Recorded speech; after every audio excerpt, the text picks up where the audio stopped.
Hi, it's Paula. This is the Common Book Show. Thank you for joining us. And I am here with Richard, and we've got Joel and Virginia, and of course my son Tom on drums. So we're ready to start the show, and I will start with the book Ethan Frome, which I listened to on Libby, which I love. So I listened to this book, and it was the woman that was reading the book, it was a woman reading the book, but I couldn't figure out if the character, the narrator, was a woman or a man. It was very subtle. You couldn't tell. There was no language that would tell you that it was this person was male or female. So the writing is in first person. Yes, she's telling. I did this. I did this. I did this. Telling a story. I met this man. He had a physical disability. Oh no, that's third person. But the writer is in the room. Is in the story. She's telling a story, and she met him. She went to his house, and she told the story of how he got to that point where he was disabled. Yeah. And why he was so sad and dour. So that was the most fascinating thing to me, is you never knew, although it was a woman reading, maybe because it's written by a woman, but you never knew. They never gave you a clue if the narrator was a woman or a man. Right. In fact, I'd like to give you the summary and tell me if you agree with it, all right? Published in 1911, it's set in the fictional town of Starkfield, Massachusetts. It's the tragic story of a man named Ethan Frome, his unhappy marriage, his doomed love affair with his wife's cousin, Maddie Silver. It explores themes of isolation, duty, and the consequences of repressed emotions. Oh, yeah. That's exactly what it is. But so the fact, when you think of the fact that the narrator could have been a woman who came into his home, which was a mess by the time she got there, because she was stuck in a snowstorm, so she ended up going there. It would have been, I don't know, it just seemed like if there were the two women were living there. It was his wife and his wife's cousin, who ended up being disabled as well, because he tried to kill them in a sled accident. She asked for it because they couldn't be together. And so she said, let's just do it. Let's just go off and hit this tree and die. And they didn't die. Were they injured? Yes. Oh. Very much so. Oh. And so now, yes, he got her to stay, but she's in a wheelchair. She's it was a really sad, devastating story, but the thing I found most interesting was how Edith Wharton was able to mask over the gender of that particular character that was the narrator. Have you heard of the novel The Sound and the Fury? I have. It's Faulkner, right? Yeah. And do you know how Faulkner wrote that book? I've never, I had a hard time catching Faulkner's tone. Gloria loves Faulkner. I've never been able to get into it. I don't know. How about you, Joel? Have you ever heard of that book, The Sound and the Fury? Yeah, I read The Sound and the Fury. Oh, great. And Virginia, how about you? I think I read it when I was younger. So what Faulkner does is he says, he's going to tell us a story. Part one, he tells a story. The story has 4 characters. Part 1 is character A telling the story. Part 2 is character B telling the story. You get what he's doing? Why he's got 4? So the book is in 4 parts, each told from a different character in the same story. So it's the same story being told again? From 4 perspectives. Oh, I think I like this. And one of the perspectives is a mentally disabled person telling the story named Benji. Yeah. Yeah, that sounds fascinating. Yeah. That sounds like something I should probably try again. Yeah. Just like I couldn't read Moby Dick until you started talking to me about it, and then I read it, and it's one of my favorite books now. So the title is a quote from some famous piece of literature, Shakespeare, I think. The world is a tale of sound and fury told by an idiot. And there's a mentally ill person. Wow. So that may have been the inspiration. But so that was actually my high school quote. Ooh. Wow. You mean you wrote it in people's yearbooks, or? No, my photograph, and you have a quote. And I think it's, "We are but poor players who strut and fret upon the stage, and our life is something full of sound and fury, signifying nothing." I think that's the quote. Yeah. Well, you would know better than me. Yeah. I can't remember. It was so long ago. Let me check. Yeah. Well, that's funny too, because the first time I read through the Bible, the Old Testament, Yeah. it was hard because all the names are crazy. Yeah. And I read it, and I kept thinking there were multiple people by the same name. I didn't realize that certain stories were being told a different way in a different book. So I was so freaking confused when I got to the end. So when I ended up listening to it, I bought the CDs for my birthday one year. I asked everybody for gift certificates to Barnes & Noble. And I got the CDs, the Old and New Testament, and I listened to it, and it made sense. Finally and at last, I said, "Oh, that's the same king, and that's the same prophet. That's the same guy. It's not another one called that." So, I just felt like such a big dummy because it didn't occur to me until I actually listened to it, until somebody pronouncing everything correctly, and it just made a better picture. So this is the same thing. It's different people telling the same story. Yeah. But I found the quote, if you don't mind. I would love to hear it. Love it. The speech is "Tomorrow and tomorrow and tomorrow." And it goes like this. It's from Shakespeare's Macbeth, spoken by Macbeth. "Tomorrow and tomorrow and tomorrow creeps in this petty pace from day to day to the last syllable of recorded time. And all of our yesterdays have lighted fools the way to dusty death. Out, out, brief candle. Life's but a walking shadow, a poor player that struts and frets his hours upon the stage and then is heard from no more. It is a tale told by an idiot, full of sound and fury, signifying nothing." Wow. This was high school.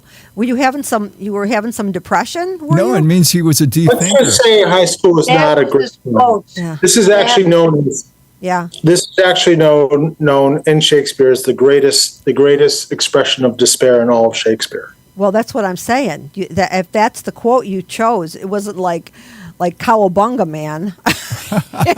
A lot of. I don't understand. Yeah. What do you say? No, I mean, high school was not good. No, high school wasn't good for me either. So it wasn't good for me either. Wow, 3 agreements. So what I did, Joel, is I read Oedipus Rex over and over and over again because it made me feel so much better about my life. Yeah. So it's funny. The first book I read, I think I was maybe 12 when I read my first not school book, but my parents, my mother had the Canadian psychologist who developed transactional analysis was the first book that I read. Eric Berne. Wow. Eric, you're right. 12 or 13 when I read transactional analysis. And it's weird because I use that often in my counseling practice today. Wow, what a small world. Because I remember when that book came out and people were discussing it. Yeah. It is actually rooted in a lot of Kabbalistic or mystical principles. Mm-hmm.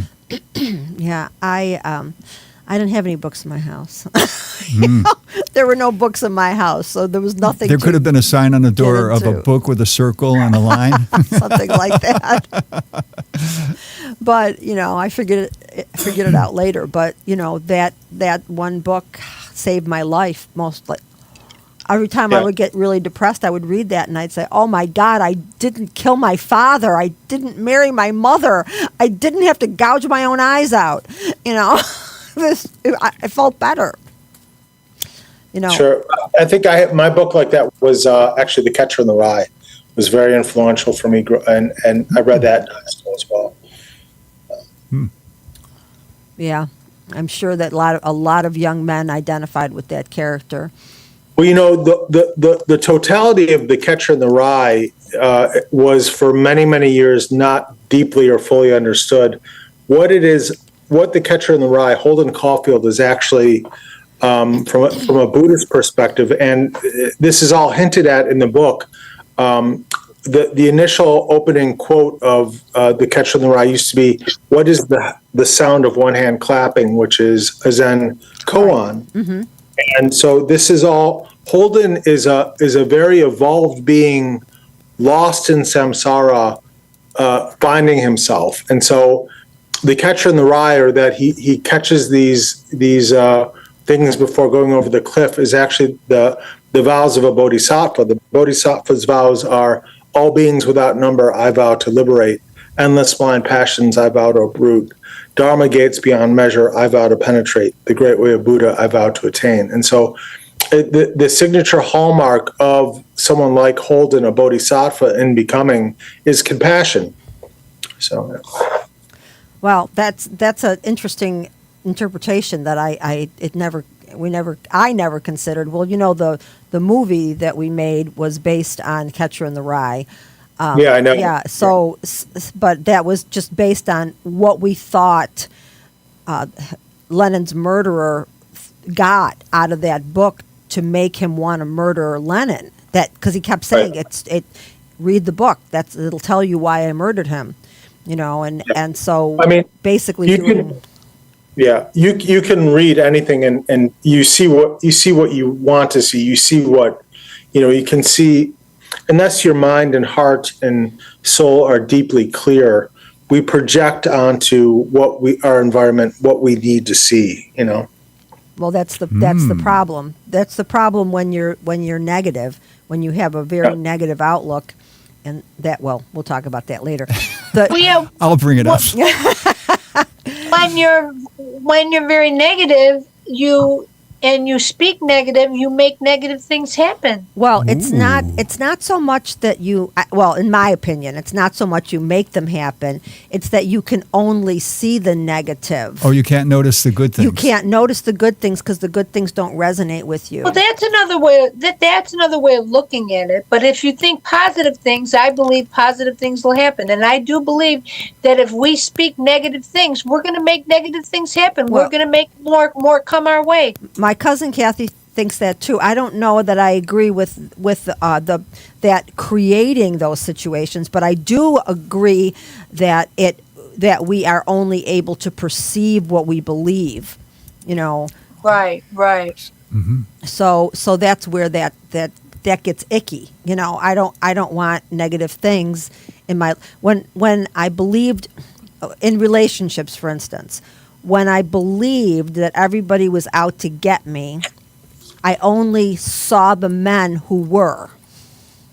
I didn't see the men who had good intentions. I only saw the ones that,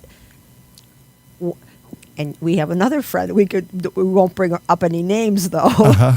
They only really see and are attracted to what they believe is that fits their worldview. Fits their worldview, exactly. Yeah. So there's an experiment that you can play with anybody where you say, I'd like you to look around this room, and I'd like you to notice any single thing in the room that's white.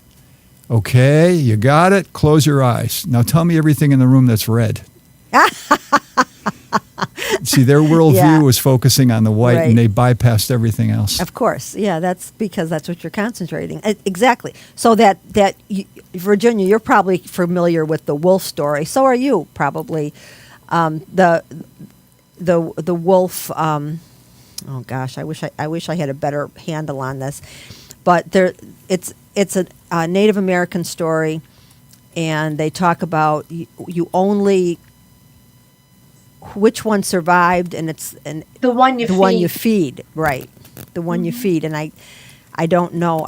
I had that on Facebook for a while, and it's one of my favorite little tales. But because my memory is so poor, I'm Yeah, it's the tale of two wolves, and actually, there's the wolf of light and the wolf of dark, and they reside within you.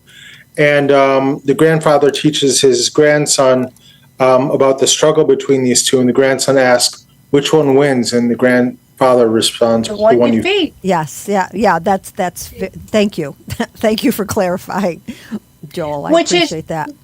Which is a very good example of what we were talking about. That's exactly why I brought it up because Yeah. that's what happens. That's the one you feed. And so I because I am a child of trauma, I had a long struggle to release all that negativity. It's hard. It's almost impossible for some people, but you can do it. It's just you have to like basically rewire your brain. You know, it's and that's one of the things that the psychologist was talking about was this inability to see positive, only seeing negative. Everything's negative, and it becomes.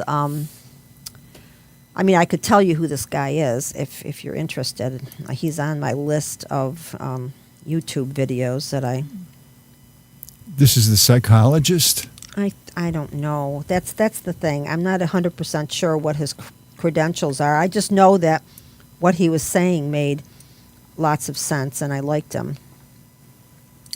Where's my history? Subscriptions. I'm not good at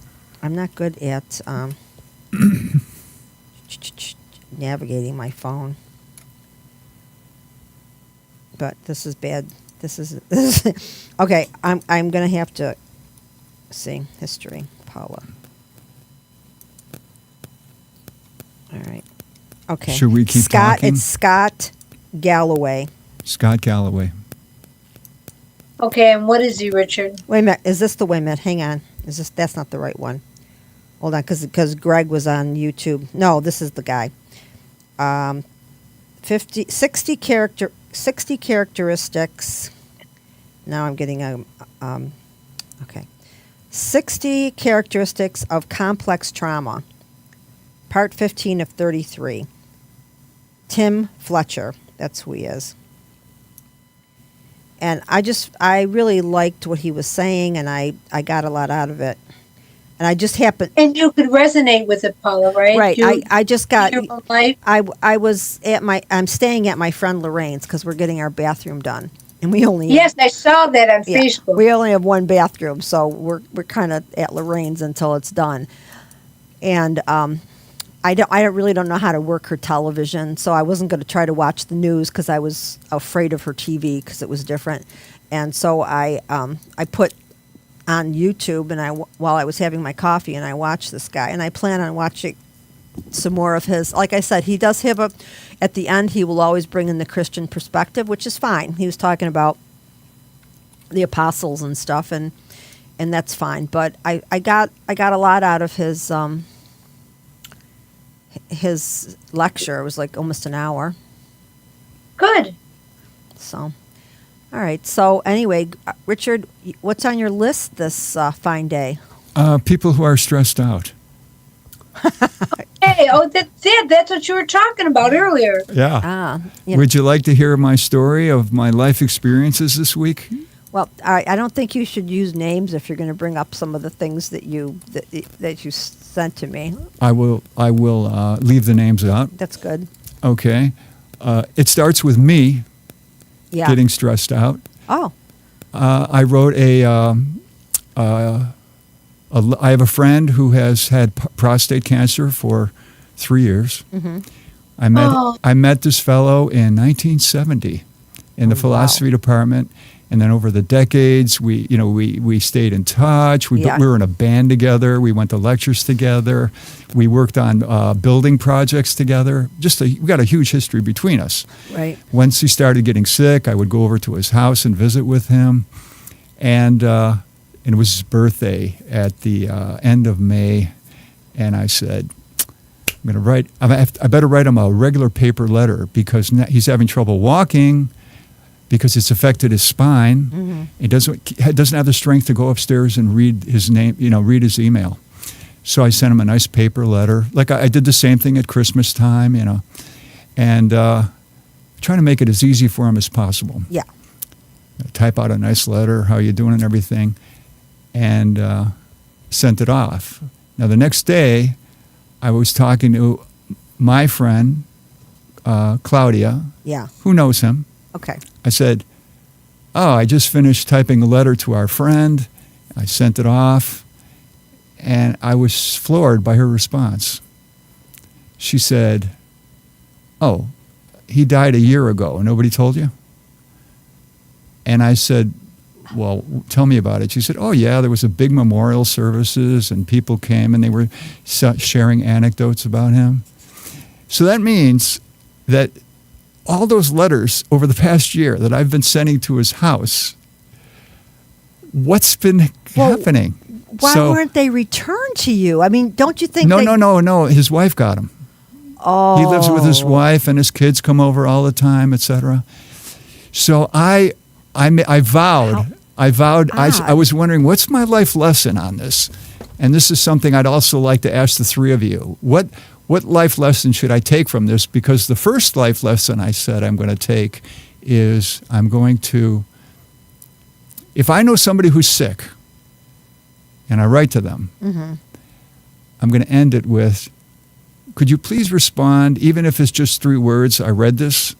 I want to make sure I'm not talking to the coffin lid. Oh, I wouldn't say that. I mean, I wouldn't say coffin lid. I'd say, I just wanted to make sure that you received my letter. So that was what my take is. And I'm wondering if there's any other life lessons about this. Because when Claudia informed. told me that he's been dead for a year, this immense feeling of insignificance washed over me. Bet. Of course it did. Of course it did. However, I'm not. I can see why you felt insignificant, but I think you gave his wife a great gift, because I'm sure she read the letters. And from my own personal experience, I have taken care of members of my family when they were getting ready to pass on. And when my grandmother passed on, even though her daughters were in the room, I was the one, when the phone rang, that I had to tell people that she passed on. And even a month later, I had to call the handyman and tell the handyman that, no, we don't need you to do the gutter. But that's the thing. You called. A friendship of 50 years, you should have been acknowledged. Of course he should have been acknowledged. But what I'm saying is, if you let me finish, is that the wife probably can't bring herself to tell you. That's my point. I don't think you're insignificant. I think you're special. And I think you should have been told. And I think she's been enjoying your letters. Well, it's a possibility, but I think that... So she wrote back a week after she got that last letter. Okay. She wrote back. Oh, okay. Yes. She sent me an email. Okay. All right. An email. And she sent me an email, and she didn't write a fresh email. What she did is she looked up my old emails back when my friend could go up the stairs, So she found one, and she replied. And I thought it was ironic that she chose the email with the photo I took of my friend in his hospital bed, which was in his living room, and him reading to me a passage from Moby Dick, So, and she was extremely brief. She gave me the date that he died on, and essentially that was pretty much it. Did you? It was like, I regret to inform you that he died on June so-and-so, 2023, and et cetera. It's, and it was almost like the kind of letter you would get from a corporation. Yeah, form cold. Yeah. So anyway, I wrote back, and tell me if it was wise of me to say this. I wrote back, I said, thank you for informing me. Yeah. I will now begin my mourning period of my friend who I've had for 54 years. Yeah. That was wonderful. That was a wonderful thing to say. Yes. I was wondering if she's going to feel bad when she gets my response. Well, No. what you did was what we all you got your point across Yeah. without Well, without saying it. Right. And the Right. thing was, you were hurt, Richard. There's nothing. I mean, the fact is that no matter how you slice this, Yeah. your feelings were hurt. Yeah. And that's valid. Uh-huh. You know, you felt like after all that time and after all those hours of being close, you know. But I wouldn't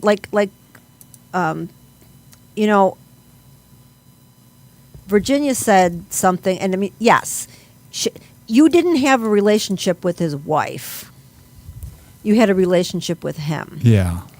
You know, you don't know how she felt about your relationship with him. Mm-hmm. She may have had some kind of feelings of jealousy that you were so close with him. Yeah. You know, you don't know what's in her mind. Unfortunately, fortunately and unfortunately, we don't know what's in anyone's mind, because there are times when I'm, the happiest thing is that I know that people can't read my mind. Mm-mm. Because I know what I'm thinking, and I know I won't want them to know what I'm thinking. But you don't know. You don't know what her mindset is. You don't know what, you have to consider the fact that she may have had some damaging feelings, not about you necessarily, but about she doesn't have any friends. Maybe she felt slight. There's a whole range of things that could have happened. But and here's an interesting aside. Yeah. When I would go visit them, I would go to visit my friend.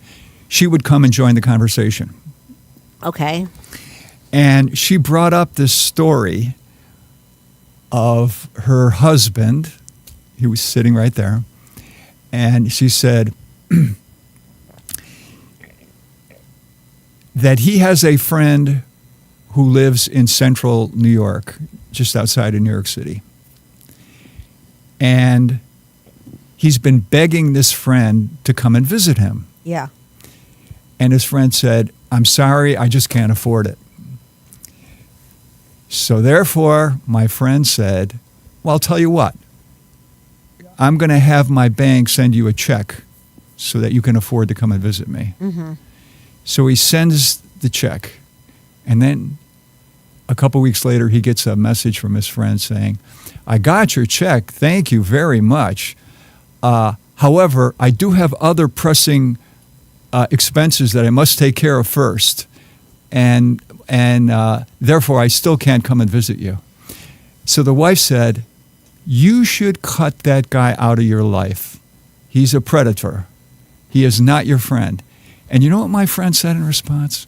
He said, I'm not going to cut him out of my life. I don't have that many friends. I have to give them a huge berth as to the type of people they are. And I was sitting there. Yeah. And I thought, well, you can count on me, Stan. Yeah. And then I don't even get notified. But you know what? Expectations, that's a tricky thing, because Stan, we already said his name, he Yeah. understood that expectations are foolish. Yeah. If you expect people to behave the way you want them to behave, it's not. You shouldn't, because it always ends up badly for you. And I think in this case, you had expectations of the wife doing what you thought was the right thing, and which I frankly think is the right thing too. Yeah. But we do a poor job in preparing people how to deal with death in this culture. We really do. Yeah, we That's just my point. Yes. We do a poor job. But the fact that she wanted him to dump this guy, and the fact that he wasn't willing to do so, Yeah. it shows a lot about their difference in their personalities. you Yeah. know, how she was a different kind of person than he was. Yeah. And you were expecting her to act like him because you were friends with him. Yeah. And he had a good heart, and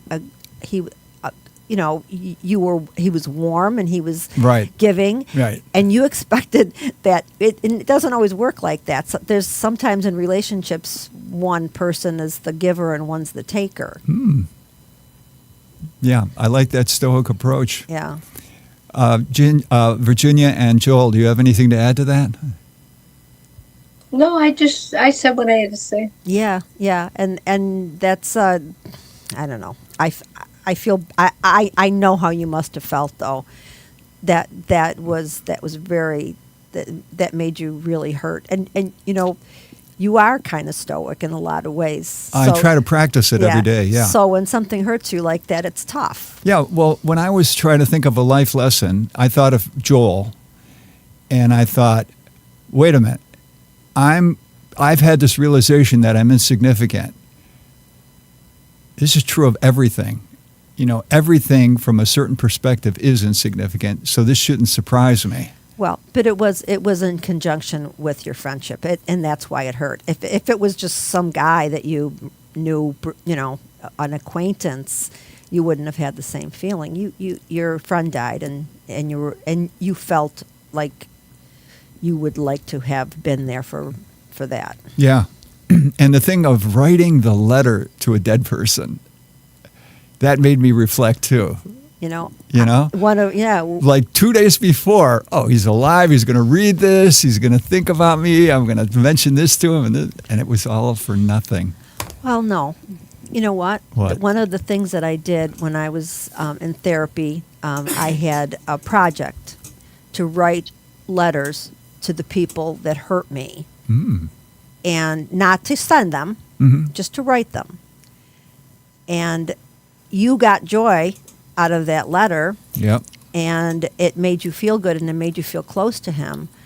So it wasn't wasted. You had the enjoyment of thinking he was going to be reading it and identifying, and So when I wrote that letter to my father, Yeah. he'd been dead for 30, 40 years by that point. Yeah. It was for my edification, although you didn't know it was for your edification at that point. Right. Well, I also thought maybe I should write every letter thinking that the person will die before they read it. Wow. Well, no, that's kind of like I disagree with that, Richard. In other words, I should write every letter thinking death is very close. Well, that's different than saying that See? they're already dead. Well, Joel, go ahead. What were you going to say in response to that? No, I do think that to consider how quickly death comes for all of us. I mean, when you were talking about it, Richard, we have this big buffer, every one of us has a massive level of denial that death comes tomorrow, but tomorrow never comes, So it's one of those things that I really think we have a very unhealthy relationship with the very natural fact that this is temporary and not permanent and fleeting, and the sands are running out as we speak. But, we go through all these very creative ways of staving that off, of not looking at that, of denying that, of fooling ourselves into thinking that we are invincible or it'll never happen to us. And what is lost in that is the appreciation of what life is itself, the reality of what life is. It's given to us, it's a gift, it's temporary. And so by thinking that it's not going to happen that we die, we stave off the gratitude for what we have been given today, and we don't really live fully or appreciate fully the opportunities that are presented to us because we assume we'll be here tomorrow. Yeah, gratitude's a big thing, Joel. Gratitude, now that I'm doing this thing with UB and I'm writing out this ethical will, it makes me think more. I mean, I've always been very comfortable with my own death. I think because when I was younger, basically I had a death wish. So, now as I've gotten older and I've gotten all this gravy, which I consider gravy because I was kind of suicidal when I was younger, I feel great now, and I think death is the end of this, and to me it's not a problem. I don't really want to. I don't want to suffer, but No. yeah. But I tell people I love them all the time because this is my opportunity. I might not ever see them again, and I'm aware of that every time I see someone, because it is such a crapshoot. Yeah, I mean, the hidden element here is that from my perspective, I don't mean to say this is, other people may see it differently, but we are interfaced. Our human experience is the interface of the body or the physical and the spiritual, the unseen, the kind of the invisible, or the soul, or the verily consciousness itself. We are consciousness playing in form, playing in the physical. We are conscious playing in the physical. And how do we bridge the environment of the physical, the body? Mm-hmm. Consciousness rests in the body. The soul is consciousness resting in the body, and the body is the bridge to the physical. Mm-hmm. But the thing about that is that death comes for this body, but never for consciousness. Consciousness does not.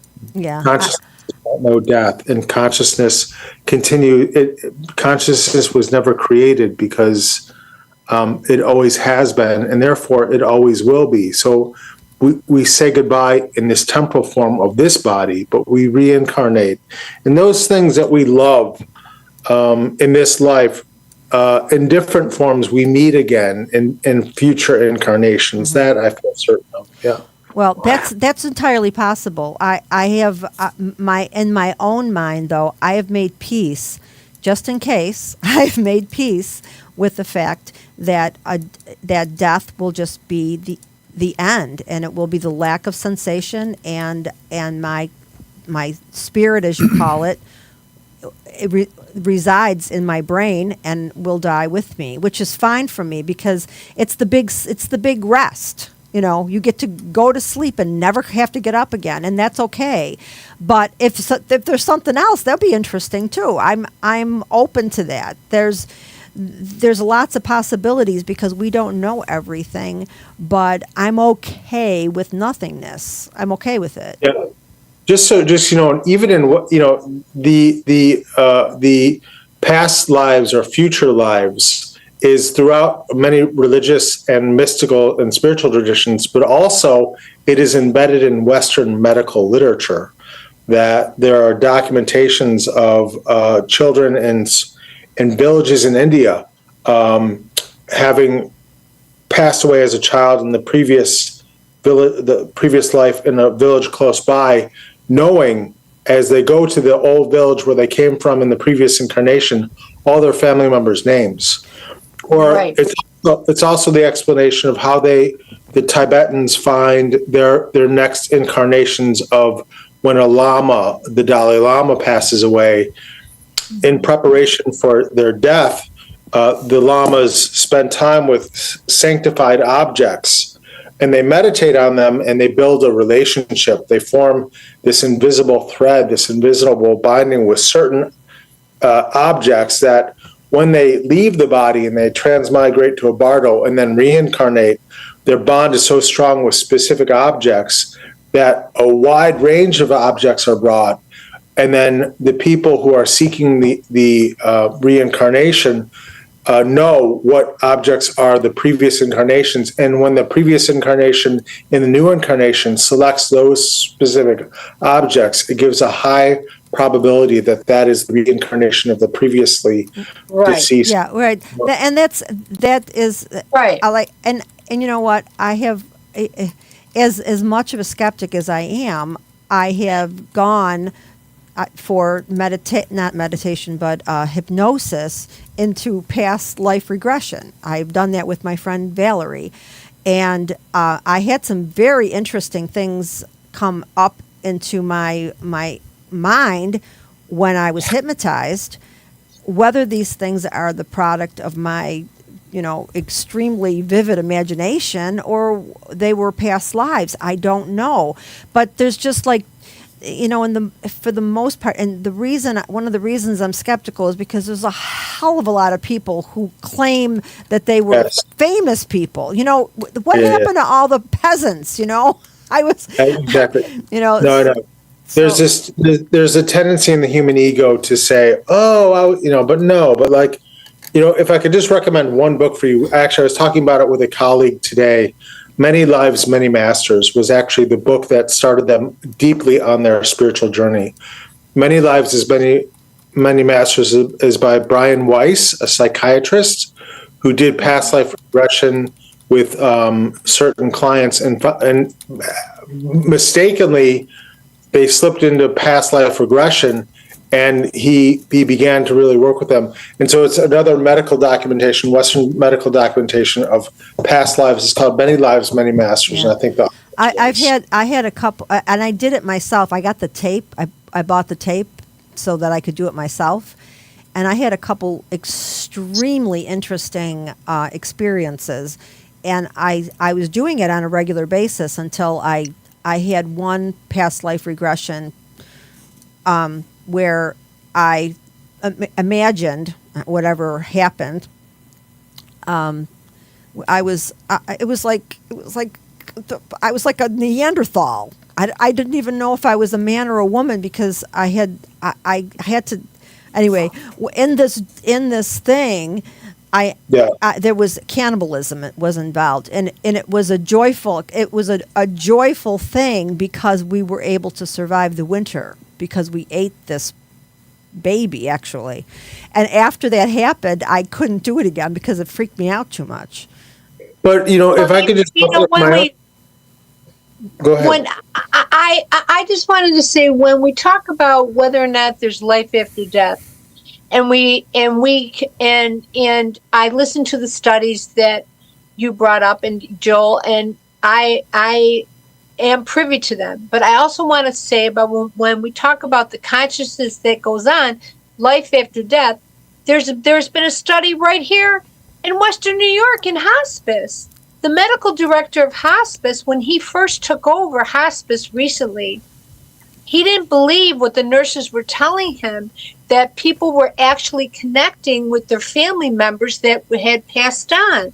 And he didn't believe it. So he started doing studies, scientific studies on his own, and brought in other people to study this phenomenon. Well,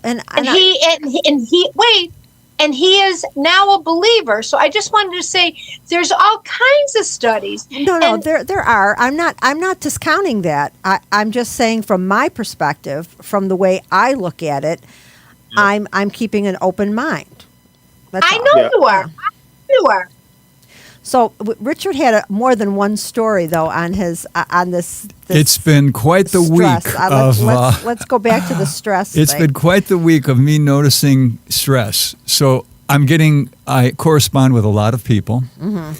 Here's another sample of something that came into me this week. All right. Mm-hmm. My friend in Seattle, he wrote to me and he said, I've been dealing with my colon cancer for 3 years, and once you get cancer, you keep going back every 3 months. They want to make sure it doesn't come back, right?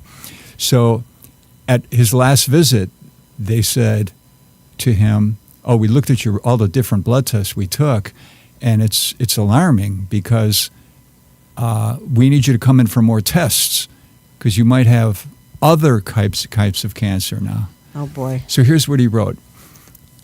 And I said to him, wait, let me understand. Are you telling me in addition to the one cancer you've been dealing with, you might have other types? So here's what he wrote. It's possible I have 3 cancers. I have multiple lesions growing in my spleen. They have appeared in the last 6 months. It could be CRC, lymphoma, or something benign. I also may have prostate cancer. I'm going to be seeing an oncologist for that today. My colon cancer may have come out of remission. For me, in terms of stress, I feel like I am being followed by an assassin, perhaps more than one. Oh, boy. Wow. Well, I can understand that. Yeah. That's got to, first of all, surviving one type and then and then having to turn around, because cancer is insidious. It can spread or change. It's we all have it. We all have it in our bodies. It's just a matter of something triggering it to go off. It's like a time bomb. It exists in all of us. It's really crazy. Who's to say? Who's to say what? Who's to say? We're feeding back here someplace. It was a rondo. You have any thoughts on that, Joel? Yeah, the principle that Paula is speaking of is that cancer is defined as when you reach there. So it's the apoptosis is the way it's cell death. So when a cell has served its function and dies, it creates apoptosis is triggered when that mechanism shuts off. Doesn't work. The cell death doesn't work. The cell repopulates and doesn't die. And then when that begins to regenerate in ways that are too much, then you have a threshold that is crossed, and then that's when something becomes cancer. Yeah. And Interesting. And there's something I want to say really quick about stress. Yeah. I've told you before that I have these meltdowns. Poor Greg, he's got to deal with me when I'm having one of these meltdowns. Yeah. And I had gotten a shot in my shoulder, and I was feeling really good. My body, like the inflammation was gone, and I had a meltdown. I don't remember what it was about. I think there were several things happening at once, and I was overwhelmed. Mm-hmm. The next day I felt the inflammation in my body. It kicked right back in. So you released it with the meltdown, but somehow it lingered? The stress it causes my inflammation. And so yesterday when we were having a lot of problems with the bathroom that we're having redone, I controlled myself because I knew it was going to have a physical reaction, and my stress was going to cause me to have inflammation and pain. And I think it worked. You didn't have the inflammation. It didn't occur. I didn't have the meltdown, and therefore the inflammation was not as severe as it was the day after my meltdown. So I've been reading a lot. You know what, Virginia? You and I have been reading that one book, the body. Wait a minute, what was that? The Body Remembers? No, the Body keeps the score? Not The Body Keeps the Score. The Myth of Normal. Right? And he talks about that in the book. And he talks about how your stress causes pain. Stress causes all disease. And exactly. So that's why I brought it up when we were talking about cancer, because the inflammation is the problem for me. That's what and it's all these stressful things that happen make me ill. So everybody, every time we get stressed out, it causes all those things to shoot through your body, all your hormones and all those things that your body is trying to protect you because it thinks you're being eaten by a tiger. And you're supposed to run. So yeah. So you had sent me something else this week, but I still got another friend who came in with a stressful thing. Yeah. This friend is moved back here from Hawaii to take care of his mother. All right. And now is a caregiver, living in the same house, taking care of her. It's very stressful. And my friend wrote to me, "My mother is a literal narcissistic sociopath. She puts on all these fake acts for attention and gets very mean. I have no time to deal with anything else. She constantly wakes me up. I need some sleep." Yeah, that's. I took care of my mother, as you had mentioned in our correspondence. Yeah, I thought maybe you would have a perspective on this because you were a caregiver. And I ran away, as you remember. I got my sisters to take over, and I ran away with Greg to Phoenix because I couldn't. I couldn't handle it anymore. I was up to here, and I thought I was going to die. It was terrible. I can't. But there are ways to control. It's not about what's happening out here. It's about how you respond to it. But it's hard, and I think that our particular friend has got a low threshold for Yeah. because she's had so many issues, and I love her dearly, but I think I think she's over her head right now with this new situation. Yeah. But okay, that's that. But anybody else experiencing stress or have friends experiencing stress this week? Maybe there's something going on in the atmosphere. Maybe it's the weather. I think that, stress is a real thing, and I think we tend to minimize it, and we tend to think we wear it as a badge of honor when we endure a lot of stress, as though that somehow validates our existence. But that's not the way you want to approach it. You want to mitigate your stress. You want to cultivate a balanced life of fun and work and the middle way, the middle path, Yeah, I agree with you 100%. And with my situation, it's not so much about it's my own trauma that triggers. I get triggers, some certain things, because there's certain things I try to be that I can't be.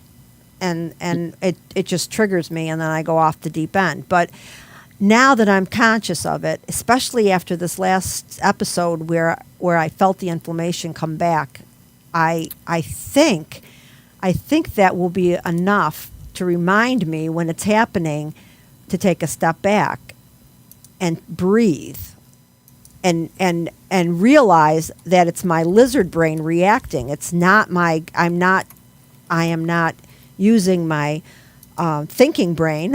I'm using it's like I'm back there. It's like PTSD, like I'm back as a child and everything's happening, and it feels like it's all the same. But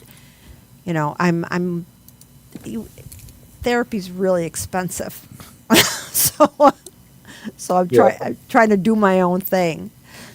Yeah. So anyway, Virginia, what are you reading now? Are you still reading that book? No, I put that book down. I put that book down for a while. Yeah, it can be really tough. And I'm rereading a book by Louise Hay.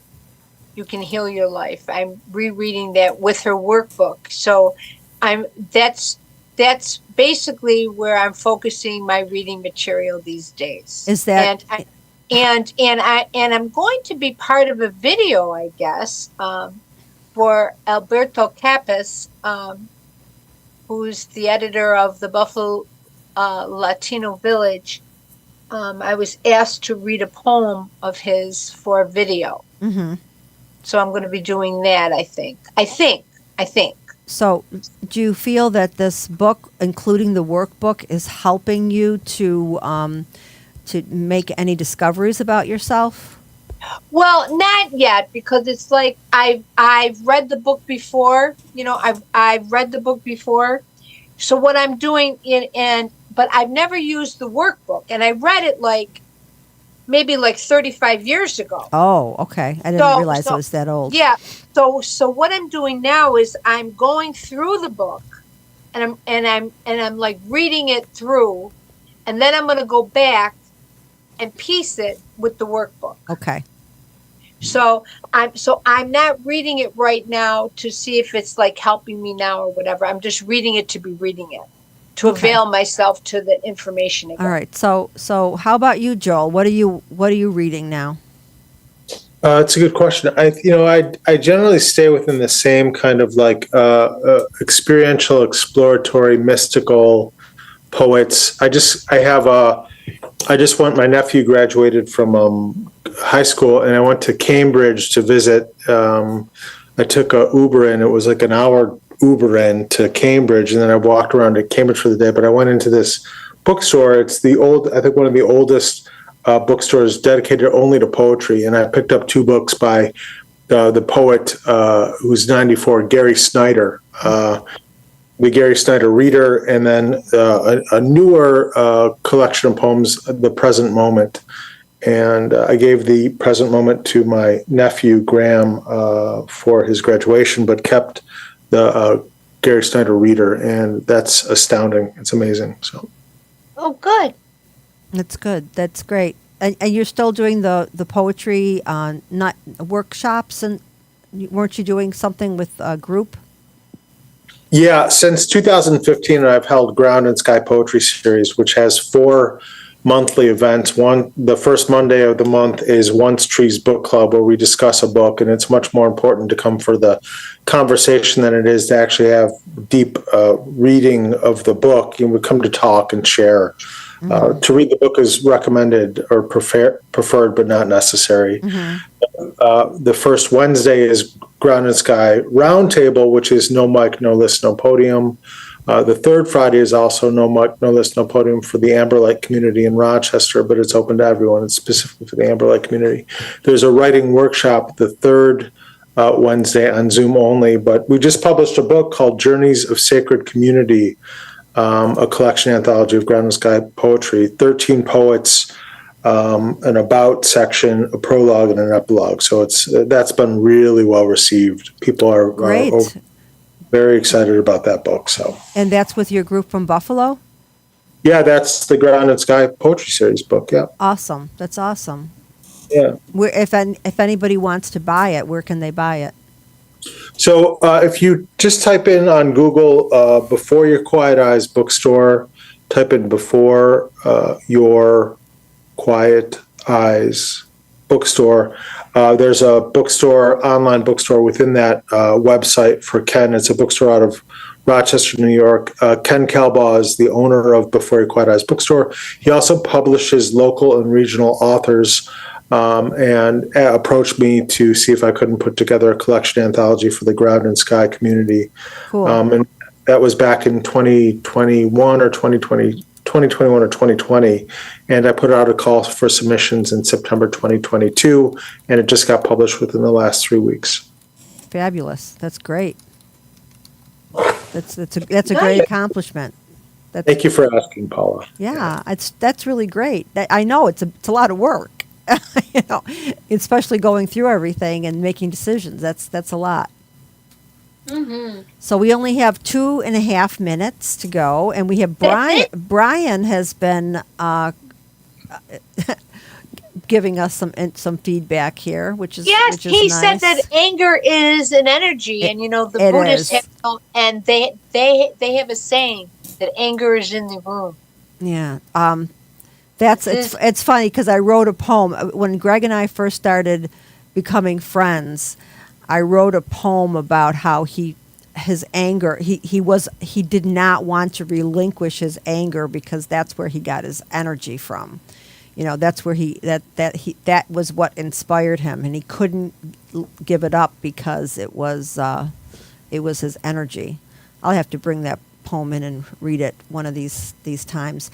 But I think Greg's doing his show next week. Okay. And we'll just be switching off weeks. He's very excited about it. He's more excited about doing the podcast than he was about writing the book. So we're still trying to get it on Amazon, and we haven't heard anything back from. Like, I found out why mine wasn't accepted. I forgot to put the ISP inside the book, but there's little different rules when you're self-publishing, and you just got to follow all the rules. So, but that's okay. I can do it again.